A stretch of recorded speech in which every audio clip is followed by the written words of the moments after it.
Well, hello, friends. Real quick before we kick off the episode, I have to let you know about something exciting. I am seriously considering having an upgraded version of this podcast where you get bonus episodes and exclusive content. But here's the deal, I'm trying to decide what that content and those episodes should be. I do have some ideas, and I was wondering if you could vote really quick and tell me what you think about what would entice you, what would be interesting to you to get as bonus episodes on this podcast. For example, deeper dives into topics. Maybe I'm answering questions that many of you ask about starting or growing a business. Maybe even overhearing coaching calls, something like this. It would be a paid, upgraded version of this podcast, not very expensive at all, probably just a handful of dollars a month, but it be extra content for you to help you along your journey. My whole goal is to help you build your business dream. And I would love to offer you even more because some of you are asking for it. So if you could just look down in the show notes right now, there's two ways you can give me your answers. Number one, I have a Google form with 5 quick questions. It can be anonymous. You just answer them and vote on what would be interesting to you. Or number two, I have a voice memo system. You can just click it and you could just leave a voice memo with your phone right now and just record it and tell me what kind of topics, what things would be interesting to you behind the scenes, market news. What would be things that would be extra that would be really valuable to you? So thank you all so much. Okay, on to the episode. Well, hello, I'm Kimberly Brock, and for the last 20 years, I've been running my own businesses that have not only been profitable, but personally fulfilling to me. And so now I'm on a mission to help other women just like you do the exact same thing. Now we're going to have some fun, so let's get started. Well, hello, this is Kimberly. It's episode 34, and I'm so glad you are here today. If this is your first time listening, then welcome. Make sure you hit the subscribe button so you don't miss any future valuable information for building a business you love. And if you've been listening a while, thank you so much. And if you've never given me a rating, I would love it if you would go over to Apple Podcasts and give a 5-star rating. It would be awesome because it helps them show it and spread the news about all the hard work I'm doing to help people run their businesses. So thank you all so much. I hope you enjoy the episode.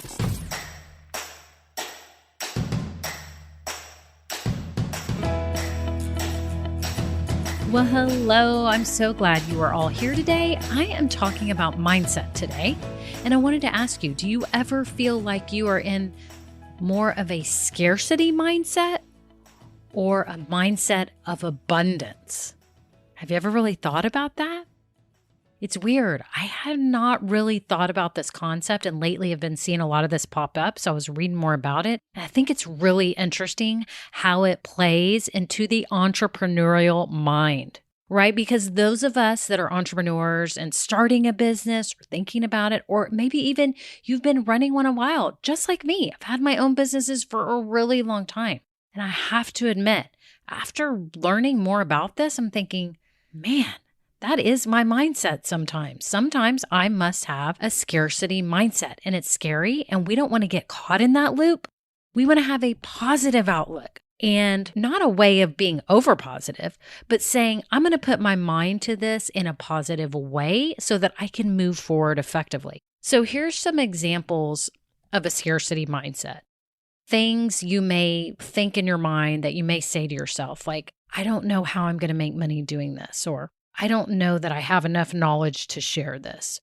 I don't know that I have what it takes to build a thriving business. I don't know that I look good enough to be online, or that I'm young enough or beautiful enough. I don't want to take any risks because my family can't afford to lose any money. So I'm not going to be risky. I can't afford to invest in myself. We can't waste that money. Or, you know what? If customers ask me for refunds, I'm just going to have to say no. Have you ever done that? I sure hope you haven't. But what if you found yourself stuck saying these things in your head about your business? And I want you to realize that it's stifling you if you have. You need today to shift your mind into a more abundant attitude. And I have to tell you something that happened, which I thought was really interesting. So I've mentioned before that my son, who's 17, has his own power washing business that he started last summer or the summer before. Now I can't even remember. Time's running all together. But he's had it a while. He's done really well. It's been like business 101 and awesome for me to watch him start out as a brand new business owner with nothing and no customers and everything that he's done to build it. So a funny thing happened the other day. So we're in a neighborhood Facebook group and he's in it too. In our little neighborhood, it's really just our little block. We live in a huge master plan community, but we have this one little block and there's, I don't even know how many houses on this block, 50, 60, I'm not sure. But it's just our little neighborhood. It's just like literally a circle with a couple of cul-de-sacs. So we all know each other. There's some families we don't know real well, but there's those of us that are active in the neighborhood group. And we noticed a post the other day from a gentleman who I guess had lost his job and moved back in with his family who lived in our little neighborhood. So we didn't know him because I guess he is a young new, business person, has a job. I don't even know how to say that. He's a young adult with a job and he got laid off due to COVID. And so he posted a picture of himself telling everyone that he in the neighborhood that he was starting power washing and a power washing business, and he had just bought a commercial grade power washer. Well, you've heard me talk about my son who lives here in my house in our little neighborhood, who does a lot of the neighbors' houses. And I saw that and I was like, oh my gosh. My first thought was, oh no, competition for my son. It's like, oh man. So I said something to my son. I was like, have you seen the post? There's a guy that moved back in with his parents because he lost his job and he's trying to make money. And he's got, a new power washer and all that. And my son goes, let me see it. Let me see it. And I thought, oh gosh, I feel bad for my son because he's going to be worried. He looked at the post and do you know what he said? He said, I feel like I should go over there right now and tell him everything I've learned and I can help him. And I want you all to think about that. It brought tears to my eyes because I sat there and thought, my initial thought was, oh no, he's going to take business away from Grayson. And he looked at it from an abundance mindset. And he said after that, he goes, there's plenty of business. There's no way any of us could take over the whole market. There's plenty of business for all of us. And his first inclination in his soul was to want to help a competitor. Now, I'm not saying we want to always help our competitors, but I thought it was an interesting thought about us banding together, right? Because sometimes you see your competition as like the other side. I don't want to say the enemy, but just like the other side, and you don't really want to step on each other's toes. But I think that's good about some, Facebook groups is that you can band together with fellow entrepreneurs. But I think if if my son had looked at that from the scarcity mindset and went, oh my gosh, he would have been over here worried about it for no reason, because he's totally right that there is enough to go around for everyone.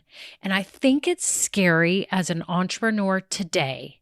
Because I know I've had my own businesses for 20 years. We didn't have social media when I started. We didn't have social media for a long time. So I never saw what other business owners were doing. I had to Google search other monogrammed gift online stores to even see what they were doing. I had no idea what they were mailing out, if they had catalogs, if they sent postcards, because there was no social media.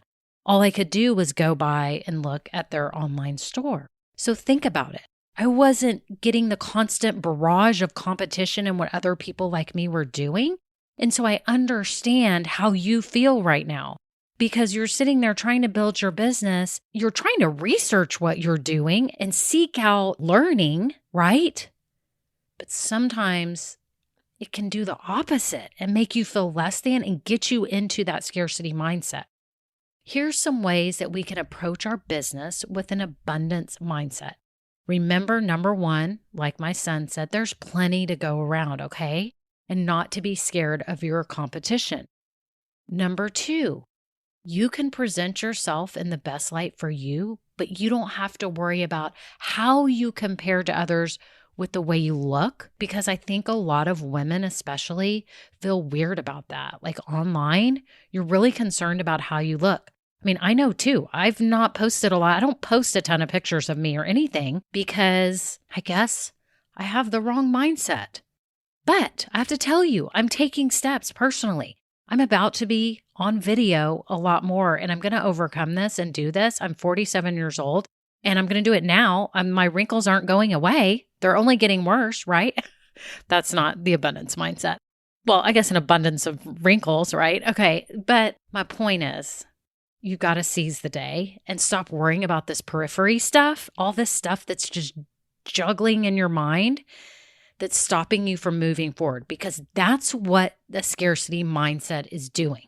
It's preventing you from taking steps. You are your own worst enemy. You are your own worst enemy. And you have to stop and say, okay, I'm going to get on video, because you know what? There's people that need to hear what I have to say. I have something to share that can help them. I want to serve others, and I'm doing it in the form of my business. That's what you're doing. You're serving others in the form of your business. Okay, so number one, there's plenty to go around. Number two, you are going to present yourself the best way you can so that you can serve others. Okay, this is not about you being a prima donna. This is about you serving others. You want to be able to invest in yourself. That's the third thing. You need to invest in yourself. So you're probably thinking right now, what do you mean by that? I'm just saying, if some kind of coaching or training comes along and you're a little nervous to purchase it or invest in it, find some resources, see if it was valuable, talk to the person that's offering it. For example, with someone like me who's a coach, if someone wants help, they can talk to me and have a free 15-minute call and get to know me. And if you feel good about it, I'm telling you, when you have help from others and you invest in yourself, it makes a huge difference, because it saves you time. It actually saves you money in the long run from going down a wrong path or stuck in the same circles and mind loops that you've been in. And it helps you gain confidence. Because you're like, okay, they've done it. Okay, they told me to do this. Okay, here I go. And it helps you take action. When you take action, you start gaining confidence. You don't have confidence at the beginning. No one does when they start. They're kind of like, I feel like a dummy. I don't know what I'm doing. But once you start taking those steps, you gain the confidence you need to keep moving forward. Okay, so plenty to go around, number one. Number two, you're going to present yourself in the best way you can, in the best light, because you're there to serve others.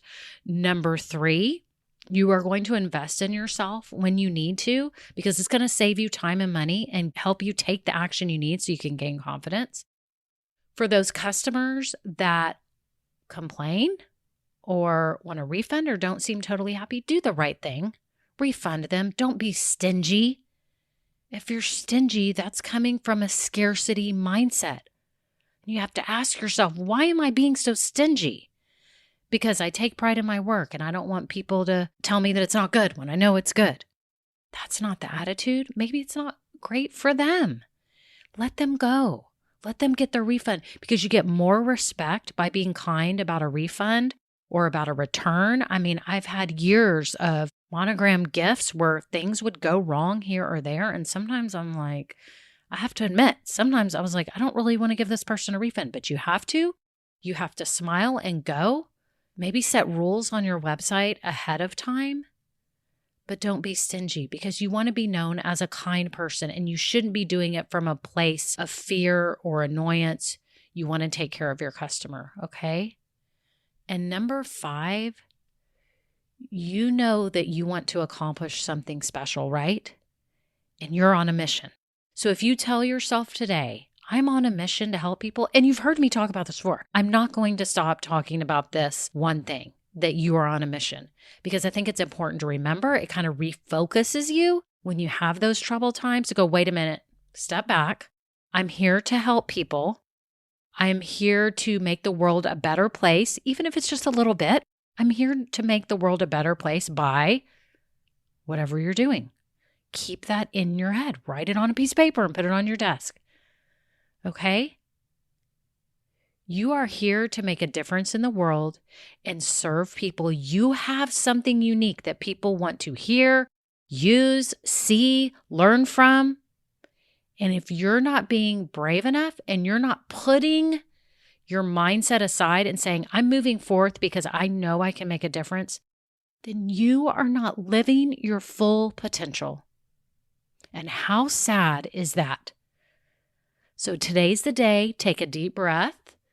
Say that you are going to go from a scarcity mindset, and you may not even know you have it, But I want you to stop yourself. If you see yourself sitting there thinking, oh, I don't know how I'm going to make money. Oh, wait, stop. Or I don't know if they are going to respect or value what I'm sharing. Wait, stop. And say, I'm on a mission and I want to make a difference, no matter how big or small. I'm here to do this. I want to make money doing something I enjoy and that I'm good at, and use my God-given gifts and strengths and share them with the world. What better way to live your life? You can do this. I'm so happy for you. Go from scarcity to abundance. Catch yourself, stop yourself, do it today, and make your business be the best it can be, and enjoy a life you love. Thanks so much for listening. I'm so happy that you were here today. All these notes are down below in the show notes. And I have to say, if you're just starting a business and you don't really know where to start, there's a link below.